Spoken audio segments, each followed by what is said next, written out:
दोस्तों, लॉरेंस बिश्नोई के वकील विशाल चोपड़ा का अभी हाल ही में एक वीडियो वायरल हो रहा है, जिसमें उन्होंने लॉरेंस बिश्नोई के बारे में बहुत ही भावुक करने वाली बातें कही हैं। उन्होंने बताया कि लॉरेंस को हालातों ने मारा है, सिस्टम ने उसके साथ गलत किया है और सिस्टम उसके खिलाफ है, इसलिए उसके साथ ये सब हो रहा है। उन्होंने आगे कहा कि अगर समझ की बात करें तो लॉरेंस बिश्नोई एक पढ़ा लिखा लड़का है, उसे कानून और हर चीज की अच्छी समझ है।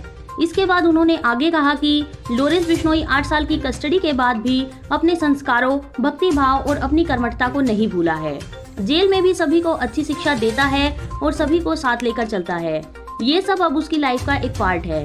वकील विशाल चोपड़ा ने इसे लॉरेंस की किस्मत बताया कि एक अच्छे खासे परिवार से आने के बावजूद उस पे यही धब्बा लगना था।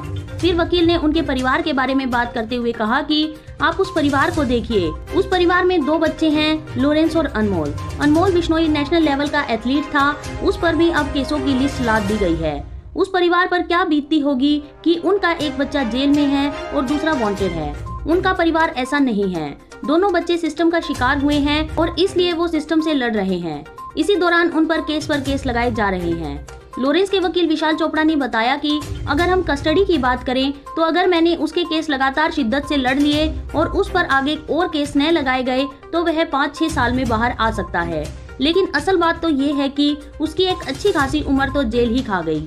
अगर सरकार चाहे तो उसके केस को फास्ट ट्रैक पर लगाकर जल्द से जल्द उसके केस की छानबीन तेजी से कराई जाए और अगर वह किसी केस में दोषी है तो उसे सजा दी जाए और अगर दोषी न पाया जाए तो उसे उस केस से बरी कर दिया जाए।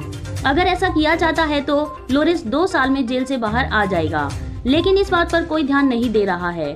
उस पर केस लादे जा रहे हैं। अब जितनी लंबी केस की लिस्ट है उतनी तो कभी 8 सालों में भी नहीं हुई थी। सबके बाद अब लॉरेंस कॉम्प्रोमाइज कर चुका है। उसने अपने इंटरव्यू में भी कहा है कि मुझे नहीं लगता कि मैं कभी जेल से बाहर भी आ सकता हूँ। उसे ऐसा लगने लगा है कि अब उसे जेल में ही रहना है। कभी किसी स्टेट की पुलिस उसे ले जाएगी तो कभी किसी स्टेट की। लॉरेंस के वकील ने कहा कि हम कई बार सोचते हैं कि उसे ऐसा नहीं सोचना चाहिए, बल्कि उसे अपनी जिंदगी को एक बेहतर तरीके से जीने के बारे में सोचना चाहिए। दोस्तों, आप क्या सोचते हैं कि लॉरेंस को बाहर निकलकर एक अच्छी जिंदगी के बारे में सोचना चाहिए या नहीं? आपकी इस बारे में क्या राय है? कमेंट करके जरूर बताएं।